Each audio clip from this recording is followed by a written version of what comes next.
Good evening, everyone, and welcome to another edition of our Justice and Pieces guest speaker series. Today, we're joined by Alison Craig. Alison, first of all, thank you so much for taking the time and joining us. Perhaps maybe you can tell us a little bit about yourself, your practice, and what's up with everything you're doing right now. Sure. I've been a lawyer for 18 years now. I do only criminal defense along with some prison law, if you can call it that, parole work and that sort of things. I was at my first firm where I was a partner for 15 years, started our own a couple of years ago, and I'm currently in the lovely city of Ottawa in the middle of a murder trial. So that's me. So, speaking, I guess, of trials, murder trials, maybe I think, for a lot of the people that of my students that are listening, that they kind of want to know more about, well, what's it like, being a criminal lawyer? What's the kind of way a matter would progress from, let's say someone gets an encounter with the police, they get charged, arrested, and all the way up to sentencing. So maybe we can start kind of with um, sometimes, if a client is wanted, they're plastered up in the Toronto police Instagram that they're looking for somebody, and they call you and they say, Allison, I'm facing these charges. Maybe we can start there of kind of what happens with a charge and an arrest and the first steps in the process. Sure. So, I mean, the first thing I always warn people who are thinking about being criminal lawyers is it's not 9 to 5. Our clients always get arrested at like 2 o'clock in the morning when you're sound asleep, all cozy in bed. So that's one warning I always give everybody. But I mean, more often than not, it's not clients giving or police giving them the opportunity to surrender. It's them getting arrested wherever they happen to be without any sort of warning. So it starts with that call. And you explain to them their rights and that they have the right to remain silent, and you explain to them all the different tactics that the police will try and use to get them to talk. And then the other thing that's really important on any arrest call is you find out information about their family and that sort of stuff that you can call to put together a bail plan. Because contrary to certain popular belief, people are not all just released from the police station. Most of the time, they're held for bail, and you have to, present a plan of supervision for them to get bail. So those are really the two main things from that first arrest call. Tell them to shut up and find out what their bail plan is. So yeah, so let's say then that they are not quote unquote caught and released, as the expression is. I mean, we can certainly talk more about that. But what kind of happens then, as you mentioned, obviously getting in touch with the sureties, but the next morning they are called, the matter's up, and say the Crown is opposing their bail on whatever ground. How does it work going from there? Or, I mean, I guess we could also look at if the Crown is not necessarily opposing it, putting together a plan of release with their cooperation. So sort of the first step is someone's being held for bail the next morning or later that morning.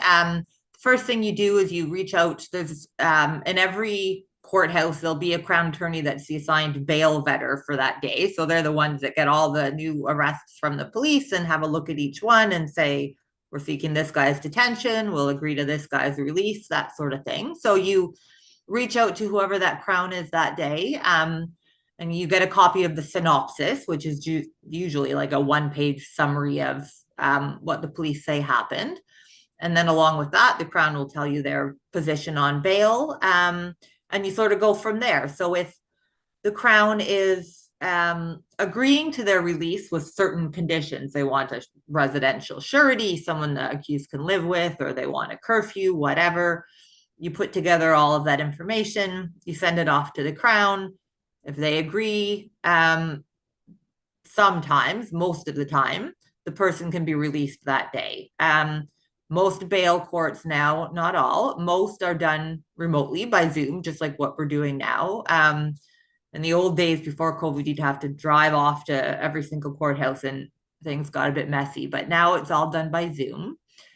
If the Crown is either opposed to their release, no matter what the plan, or opposed to the plan that you're able to propose, then you have to run a contested bail hearing. So you go in front of a JP, a justice of the peace. you usually call evidence, your surety, what your client, whoever, to testify. The Crown and you both make arguments about why this person should or should not be released, and then the justice of the peace makes a decision. It's pretty frustrating these days. It used to be that even if the Crown was opposed to release, you could just walk into bail court and have your bail hearing. Not anymore, for a couple of reasons. One, in Toronto, our bail courts are just overflowing. So you're just, even if it's a very short bail hearing, there's not going to be a court to hear it in all likelihood that day. So people have to sit in custody for a day, 2 days, 3 days, even for a simple release. But the other problem is now the Crowns have specialized bail teams. It started a few years ago with the specialized gun bail team. So anybody charged with a firearms offense, you had to schedule your special bail hearing days in advance, if not longer in advance. That was frustrating enough. Now there's a specialized bail team for everything. I've lost track. There's specialized gun bail team, domestic violence bail team, serious crime bail team, whatever that means. So there's all these specialized bail teams now, which means that you have to schedule your special bail hearing days in advance for almost anything, it seems like. So it's become time consuming, and I would argue unconstitutional. The criminal code and the charter don't say anything about special bail hearings at the Crown's whim, allowing you to sit in jail for a week or more. But anyway, that's what we're facing right now. I hope someday it'll be challenged and changed, but that's sort of the process at the beginning. Now, on that same point, I mean, again, very popular in the news, whenever there's, somebody out on bail committing a serious crime, and then you'll get the political commentary about, well, what's wrong with our bail system, catch and release, as we were talking about before. Maybe you can examine there. I mean, certainly that could be like a whole talk in of itself, but no, how does bail work, and what are the charter rights that are there, and the law in terms of why people get bail, and the perspective there that, again, that doesn't come out as much in the news. I mean, obviously it doesn't sell newspapers to be like, oh, someone charged with assault followed their bail plan to a T. Yeah. But I mean, with the Zamir, and there was another case, I don't remember it off the top of my head, from like a couple of weeks ago, or maybe last week, where the trial basically was collapsed, and or the decision came quickly, and Mhm. this person was detained for bail the entire time, and a few minutes later at the end of the trial, they were found not guilty, and Yeah. and they don't get that time back, right? So maybe you can kind of elaborate there, and respond really to a lot of the commentary about, our system is quote unquote broken because everyone's just Yeah. getting released. It is broken, but for the exact opposite reason. It's nothing could be further from the truth. The headlines just in the last couple of days are about the fact that the jails are overflowing with people in pretrial detention. And that's true. I've all of my clients that are in custody see it. It used to be, there was there's many jails in the Greater Toronto area. I don't know if people realize that, where people are in custody waiting for their trials. And it used to be there was one particular jail that had triple bunking, which is where there's bunk beds in every jail cell. And triple bunking is when a third guy is shoved in that cell that's not meant for three people and has to sleep on the floor. That is now at every jail in the Greater Toronto area, and beyond. Penetang, Central East, and Lindsay, they're all triple bunking now because our jails are overflowing. And it's not people serving sentences, it's people waiting for their trials who couldn't get bail for one reason or another. So nothing could be further from the truth. I mean, I could go on about this forever, but another reason is that the criminal code has been changed several times recently to make more and more offenses reverse onus, which means normally, if you're arrested and charged, it's the Crown who has to prove why you should not get bail. But more and more charges, guns, domestic violence, all sorts of things, have been made reverse onus, which means basically you're presumed not to get bail unless you can prove why you should. So it makes it much harder to get bail. And that is, I mean, I think the majority of bail hearings I do these days are reverse onus. It seems like everything is reverse onus. Drugs are reverse onus. So it makes it, the criminal code has actually been amended recently, more than once, to make it harder for a lot of people to get bail. And then, of course, we have these stupid special bail teams where bail hearings, I mean, in addition to having to schedule them in advance, they're now turning into mini trials. So, because there's specialized teams of crowns for all these different categories of offenses, and their one and only job is to run bail hearings for that category of offenses, they have nothing to do in their lives or at work other than try and get everybody detained. That's all they do all day long. So they have enormous resources. Every special bail I do, I'm getting 300, 400, 500 pages of materials from the Crown that they're then taking the court through endlessly at the bail hearing. And because of the weight of all those resources, because the Crown is now turning these bail hearings into mini trials for everything, we as defense lawyers have to sort of counter that with strong plans. So it seems like every bail hearing I'm running now, because of how much evidence the Crown is presenting and all of the work they're putting into getting everyone detained, I feel like no matter what the charges these days, I'm proposing like 3 sureties and house arrest and ankle bracelets and the whole thing, because it's so hard to get bail now for any remotely serious offense. And so bail hearings are now being set for 1 or 2 days at a time. It used to be a bail hearing would be an hour, maybe 2 if it was a serious crime. Now it's 1 day, 2 days, 3 days. Sometimes the Crowns are insisting we set them for. No defense lawyer has 1, 2, 3 days clear to be running bail hearings constantly. So that's another problem, is that, accused people want their lawyer of choice to be running their bail hearings. I had a guy call me today and I said, this is going to be a special based on what you're charged with. If you want me to do it, you have to wait until like the end of July, because I'm in trials until then. A 2-hour bail hearing I could take care of. A 1, 2, 3 day bail hearing I can't. So the problems are just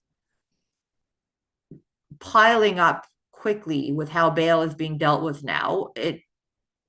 In response to public pressure and the extremely misinformed discourse that goes on out there with the politicians. That's why all these changes are being made, because you're hearing all this nonsense about catch and release. So the politicians want votes and they're putting all these measures in place, and it's causing absolute chaos in our jails and a lot of people to be detained who really shouldn't be.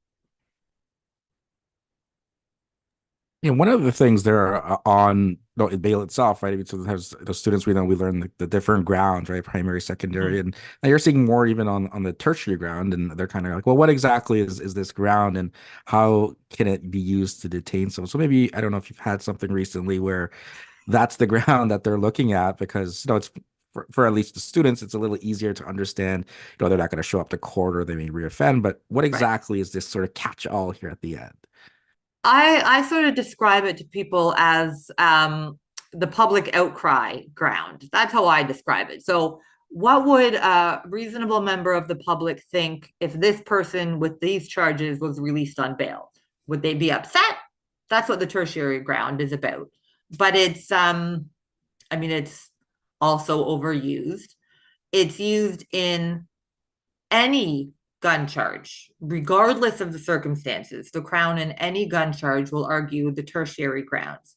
And I can understand people saying, okay, that makes sense. So if you're talking about a dude walking down Yonge Street with a gun in his pocket, except that's not the majority of the hearings we're running these days.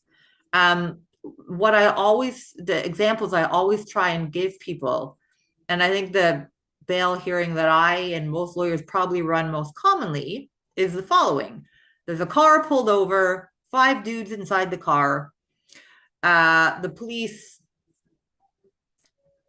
I won't cast too many aspersions, but develop grounds to search the car for whatever reason, often nonsense, but whatever. So they search the car, and let's say the front passenger has a gun under his feet, under his seat, whatever.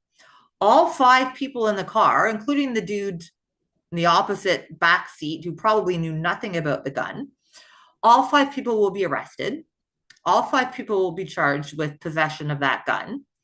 It is abundantly clear to anybody, the Crown, the police, the defense lawyers, and the court, that none of the other four dudes are going to be convicted.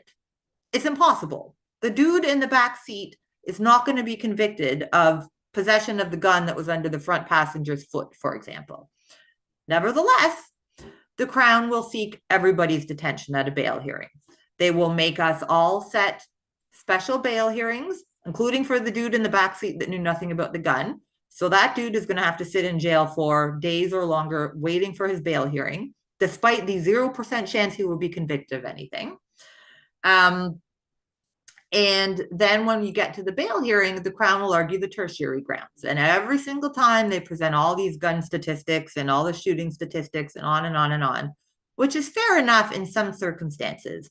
But that is a ground that is being used to detain, for example, anybody charged with a firearm offense, regardless of the circumstances. And it's, I mean, there's a lot of ways I could describe it, but I value my law license, so I won't. But it's a problem when everybody, including the Crown Attorney, knows full well dude in the back seat is not going to be convicted because there's no way anybody will prove that he knew or had any control over the gun under the front passenger's foot. But here we are. So the tertiary ground is really the public outcry ground. And in my view, if the public really understood what was going on in our courts, it would and should be used the opposite way. The public would be outraged, I think, if they knew that dude in the back seat who was never going to be convicted and didn't know anything about the gun was going to be detained for 2 years waiting to prove that. But it's being used the opposite way. Okay, so then regardless of if they have bail or they are detained, next step and over the since COVID, certainly lots of changes in terms of what happens then leading up to, I guess, setting the date down for trial, right? So maybe you could talk a bit about like the disclosure process and how all that works and how everything goes between, because you watch some of the students watch these TV shows and like in 15 minutes later, it's like, oh, we're at the trial. And Oh, I I don't wish. understand it's not that quickly at all. Definitely not. I mean, this is what, June of 2024. The case I'm here in Ottawa right now was a homicide that occurred at the end of 2021. So that sort of gives you an idea of how long things take these days. But um, the first few months generally after someone has been charged, whether they're on bail or not, a whole lot of nothing happens, honestly. So the first step is waiting for the Crown to give us a copy of the disclosure, which is all the evidence. That usually comes in waves. You don't get it all at once. It always takes months to get, certainly weeks, but most of the time months. We get that, we review it, and then there's a series of pre-trials, is what they're called, that have to happen after that, which really is a fancy word for meeting. So you have a meeting with the Crown, you have a meeting with the judge, talk about the case. If is this guy going to plead? If so, what might a sentence look like? Is it going to go to a preliminary hearing or a trial? If so, how many days in court is that all going to take? And so, by the time you're having these meetings, you're probably 4, 5, 6 months into the case at this point, if not longer. Once you've had all those meetings, you either just go to court and plead guilty, which generally doesn't take too long, or you set dates for either a preliminary hearing or a trial. And that would be, it varies by jurisdiction, but months and months down the line. I mean, just today I set a trial. Again, we're June 2024. Today I set a trial for September of 2025, just to give you an idea. It varies by courthouse, but it's going to be a long road. So in the steps there, for any newer licensee, about, is there a way to kind of be better prepared for either a Crown pretrial, a judicial pretrial? I mean, again, a lot more of the matters may end at that point, as you said, and if you reach a position and you go and maybe a guilty plea, how can a new advocate there look at this opportunity, as much as you hear about trial advocacy, right? I mean, Mm-hmm. you can get a good position for your client and be out of the process relatively quickly, Yeah. especially if obviously they're in custody as well. I think the most important thing, which many of us, myself included, sometimes spend far too little time on, is actually getting information about your client. Like, because we all become sort of overwhelmed, and you're just going to court, and you come home, you prepare for the next day, and it's sort of a cycle. But you can really do some good advocacy at both a Crown pretrial and a judicial pretrial if you're trying to resolve a case by really knowing a lot about your client's history. Sometimes we look at the disclosure, we look at the evidence, we don't really look at our client and their background and factors that may have led to them finding themselves where they are nearly as much as we should. So their childhood traumas they may have experienced, economic challenges they may have experienced, racism they may have experienced, their current life situation. Do they have kids? Are they working? All of those sorts of things. I don't think we spend. I know I'm guilty of this. Don't spend nearly enough time getting information on. And I you really can sort of tug at the heartstrings of a crown or a judge sometimes, if you can really present sort of a detailed history about why your client landed themselves where they did at that early stage. Now let's suppose obviously it doesn't go through a resolution or for whatever reason. Next thing that may happen, right, depending on the case, right, there could be, you're certainly mentioning trial delay and 11B arguments. Well, I mean, feel free to pick a different kind of charter argument, but what's that process like then? You've set things down, that there's some kind of charter related issue that you want to bring up. Feel free to go on whichever one that may be at top of mind. But how does that all work, and what's the process like in terms of preparation, knowing that you have that part to argue as well as the trial proper, should there be a difference there? So there, I mean, the first thing I would say is, and this is easy for me to say because I'm not the one that may be sitting in custody, but if there are obvious charter issues in a case, the most common one these days, I think, is the police in every traffic stop. I could be driving home right now, and if I get pulled over, the police will probably say they smelled marijuana in my car because that is like every case now. They use that as an excuse to search the car when 99 times out of 100, there's probably no marijuana or smell of marijuana in the car. But um, if your client has charges that are eligible for a preliminary hearing, which is it's like the mini trial before the trial. The judge generally doesn't really decide anything, but you get to cross-examine witnesses. Um, if your client has charges eligible for a prelim and there are charter issues, always, always, always, it's always up to your client, but I say this very clearly, always have a preliminary hearing first because you can nail down the police officers to a certain version of events under oath in court. And they're not always the best at remembering what they said at the preliminary hearing a year ago when it comes to trial. Um, and so you're very likely to be able to use that transcript of what they said at the preliminary hearing to impeach them and catch them in some of these issues at a trial. So that's the first thing I would say. And it's most common in drugs. Drugs are the preliminary hearings have sort of gone by the wayside for many offenses, although they recently were reinstated for guns. But drugs, you're always eligible. And you should absolutely avail yourself of that if your client's agreeable. But then there's written materials you have to prepare for any charter. You can't just walk into court and say, Your Honor, I'm alleging here that the police had no reason to search my client's car. You have to outline all of that in writing beforehand. 30 days. I mean, I'm not one for deadlines. I just kind of do it whenever I do it, but I think it's supposed to be filed within 30 days prior to the trial. And depending on the level of court, the level of detail you have to provide varies, but you do have to provide written notice you're going to argue whatever charter issue. Um, and then it just becomes part of the trial. So, without, I don't want to bog down into too much detail, but it can either be argued, charter issues can either be argued in advance of the trial as a pretrial motion, or it can be argued basically at the same time as the trial. So, um, if you have a jury case, obviously you can't argue charter issues in front of the jury. That would be a pretrial motion. But in most cases, it's not going to be a jury trial. It's going to be a judge alone trial, either in the lower court or in superior court. Um, and often you tend to do blended charter and trial arguments, which just means the officers, it's all the same evidence. The officer that formed grounds to search your client's car is the same officer that found whatever he found in the car. So you just sort of do it all at once. You hear the evidence once, and then you make your charter arguments and your trial arguments. But you do have to file written notice, and not all of us are great at doing that on time.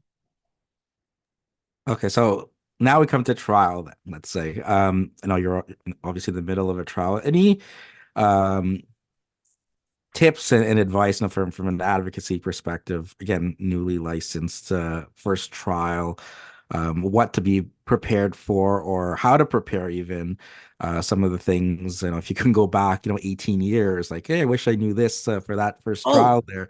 What can can you I share? ever? Yes. Rule number one, prepare your client.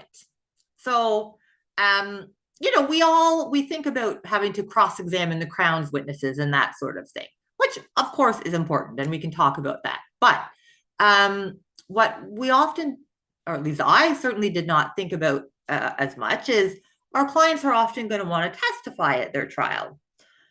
Do not just say, okay, buddy, your turn. I'm calling my client, Your Honor, now, and get him up there. You have to prepare your client to testify. Take them through what to expect in a cross examination. Do mock testimony and explain to them why they probably shouldn't say whatever nonsense is coming out of their mouth, and help them explain things better. Because the very first trial I ever did as a lawyer was for my boss at the time, James Lockyer, one of his clients. And everybody comes out of law school, at least in my era. James Lockyer is like, he's like God, right? So off he sends me to do some theft under, or some small trial for one of his clients. I didn't prepare the accused at all. I was excellently prepared for the Crown's case. Didn't occur to me that I should probably prepare the accused as well. So he decides to testify. He gets up and testify. Turns into a full-on confession while he's on the stand at his trial. And I thought my career was over, like on day one. I could never speak to James again. I was going to be fired immediately. The whole thing was an absolute disaster. So I learned very quickly, don't forget about preparing your own case. It's not just about tackling the Crown's case. You have to always prepare your own case. And I find, at least once you've been doing it for a while, that's the hardest part, is preparing your client. It's what takes the most time.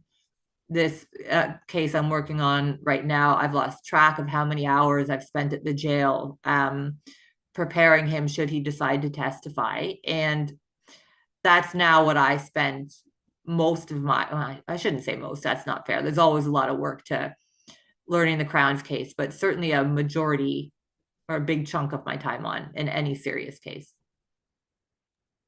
And in terms of that, right, how can you could prepare your client? Obviously there's ethical rules too, right? In terms of what they may tell you, what you can do with it, and so forth. Right. Anything there of navigating all that, especially again, if you're spending all this time preparing them, Mm-hmm. how do you make sure you're preparing them effectively? And given that, it could all unravel where you're like, so what happened? And then they're like, oh yeah, I did this, and Yeah. all that preparation's out the window.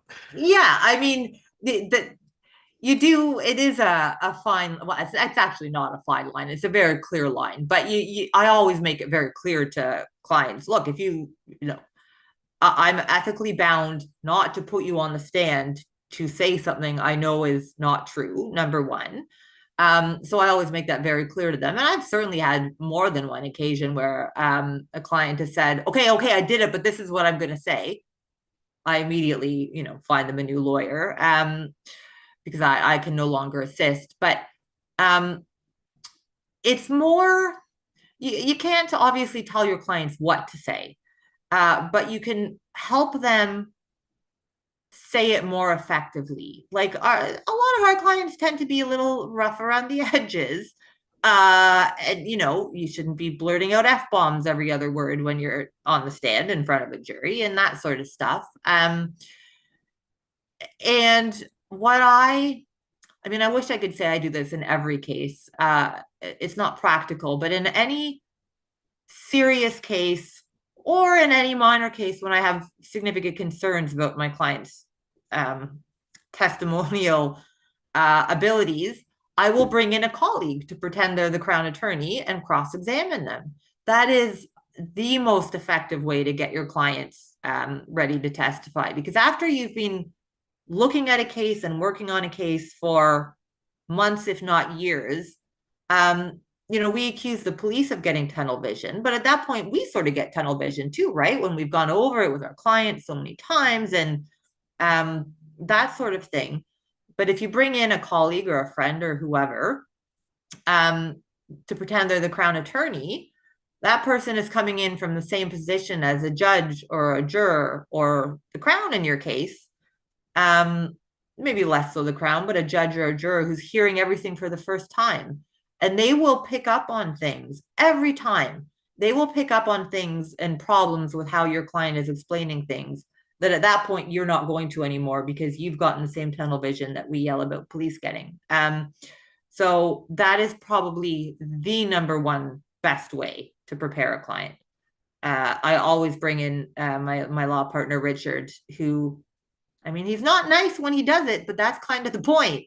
And then they get the experience of being confronted and yelled at and called liars and all of that can turn everything really sideways when someone's on the stand. So always, always, always, if you can, do a mock cross-examination with somebody other than yourself. And then I guess the last piece, whether it's a guilty plea or your client is unfortunately found guilty and there's a sentencing aspect. Anything there on that part that may not get as much of the glory, so to speak, because you're like, oh, we're trying to rehabilitate after a trial, or in the end our client is going to be found guilty. But any tips there in preparation for sentencing, whether a plea, obviously you'd have a little bit more of a uptake there, or after trial, of trying to get the best result there for your client nonetheless. Yes. I mean, um this might sound a little backwards, and sometimes clients look at me like I have two heads, but even if you like your client is dead set that he's innocent, he's dead set on having a trial, start preparing if you can convince your clients to for sentencing the minute they get out on bail. Um, for example, like I have had, it used to be that the mandatory minimum sentence for any gun was 3 years. That you couldn't get lower than 3 years. That was struck down a few years ago now. And the Crown will still always ask for 3 years. But I have gotten many clients conditional sentences if they've gotten out on bail after being arrested for a gun. And the way I've done that, and that conditional sentence, that means no jail. They never see the inside of a jail cell. And the way I've done that is when they get out on bail, I tell them, look, I don't care if you want to fight this or not, but please take my advice. Start doing some volunteer hours. You don't have to be, at the Humane Society every single night, but it would really potentially help you 2 years from now if things go sideways. If you've been, doing this since your release, go back to school, go to church. Even if you're only doing, one online college course, that's all you can handle. Start doing that. Try and upgrade your skill.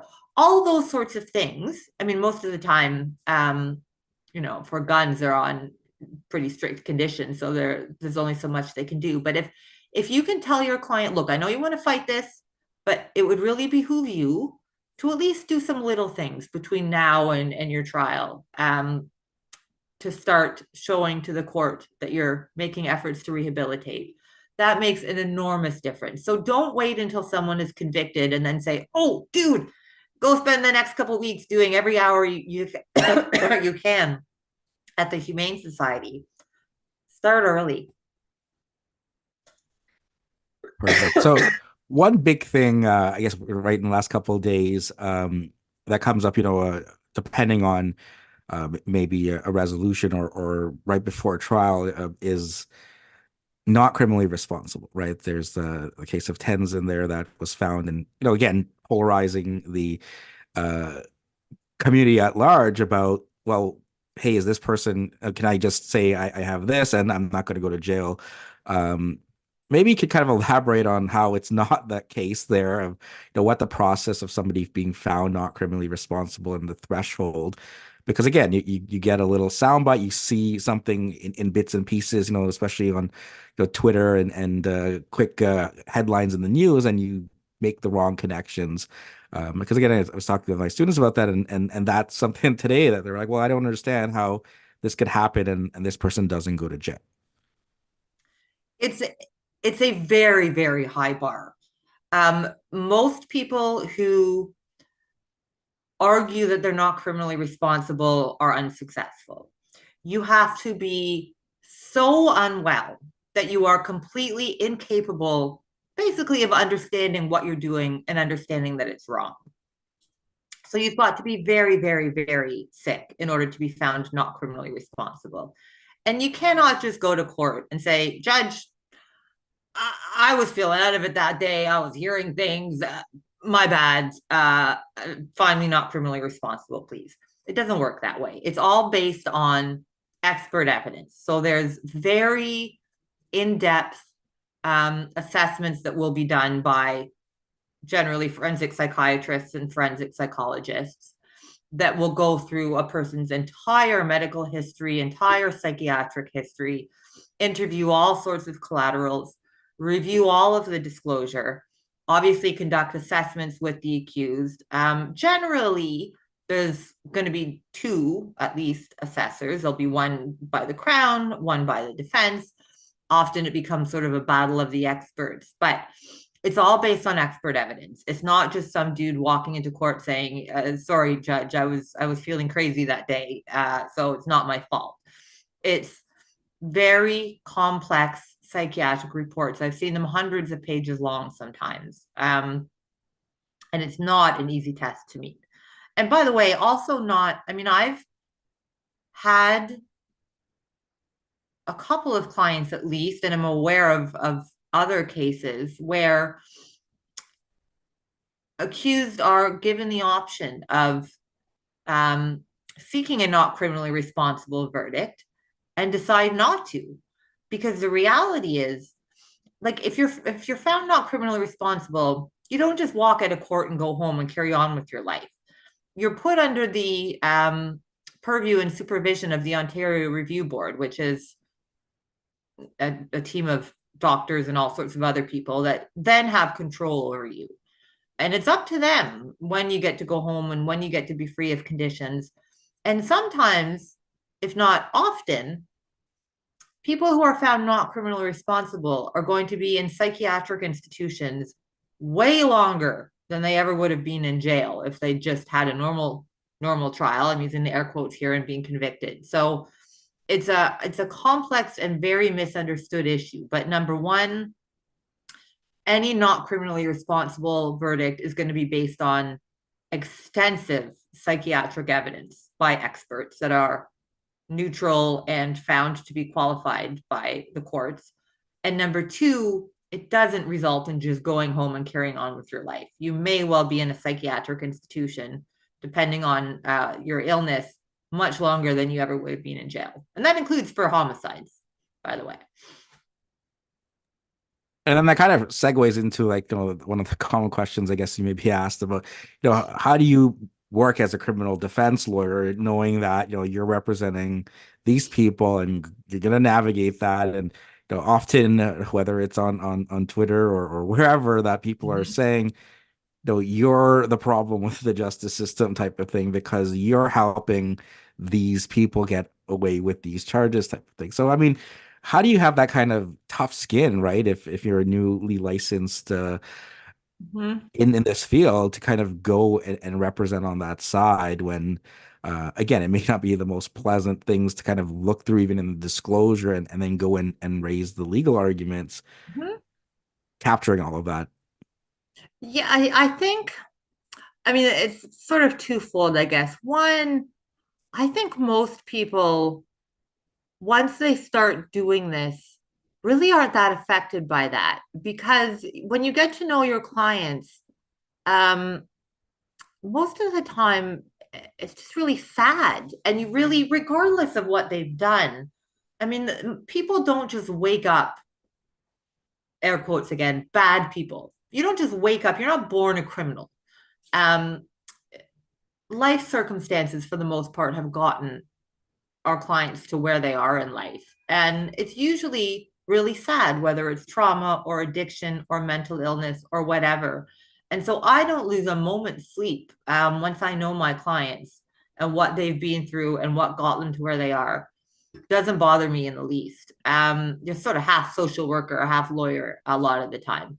The reason I got into this job, in part at least, was because I mean I was a bit of a rebellious teenager, shall we say.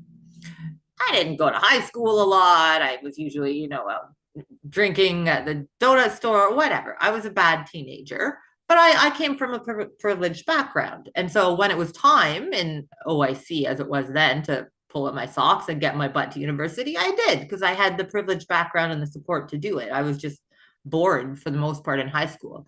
But all of my friends that I became friends with in that environment didn't. They came from horrible backgrounds for the most part, and they didn't have the support to pull up their socks and get to university like I did. And then I saw them all being labeled bad people and criminals and on and on. And they weren't. They just came from different circumstances than I did. So that really sort of drove me to get into criminal law in the first place. So when you really get to know your clients as people, I think you'll be a lot less bothered by that question. But then number two, you're not just representing as a defense lawyer your client. You're representing everybody's rights. That's how I explain it, right? If there were no defense lawyers standing up and saying, like, no, officer, you can't just search a black guy's car because he's a black guy. That is not okay. If there aren't defense lawyers standing up and saying, no, that's wrong, then I mean, society would collapse, quite frankly. There have to be people like us doing what we do to hold people to account and keep the system in check. And you protect everybody's rights by protecting your client's rights.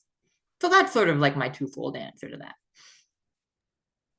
And I guess we're a little related to that. I mean, obviously, there's a lot of stress, and I think last month, mental health month there for like events there. Um, I mean, I know for you, a big fan of various Toronto sports, and I mean, maybe that causes more stress these days. Unfortunately, yes. But I guess maybe you could touch on what Toronto team is due up next. I mean, I think they're all kind of languishing now. At least the Jays made a trade. I don't know if that's for better or worse, but as well as finding time for things, whether it may be something else for others, to kind of have that balance with a lot of the stress and the long hours and the trials to in criminal law. Uh, Honestly, I think it's going to be the Raptors that find success again out of all three of them. And sorry, TFC, I suppose I should include you too. It'll be the Raptors that find success out of all the major sports, I think, next. The Blue Jays are a hopeless disaster, and unfortunately, baseball is number one, so they might be what ultimately does me in. But it's hard finding the balance. It really is. You have to work at it, and I am the poster child for how not to do it. I'm if there's you can ask for my advice on a lot of things. The work-life balance probably is the one thing I can't help you much with because I'm a terrible workaholic. It's all I do. It's just me and the cat. And that's, I tend to work from when I get up until when I go to bed 7 days a week. So I'm really bad at it. I'm trying to get better at it. But it can be done. You just have to, you really have to manage yourself. And you have to start like, and it's hard because when you are first starting out, you think you got to take every case and do every case and take every client and take every phone call.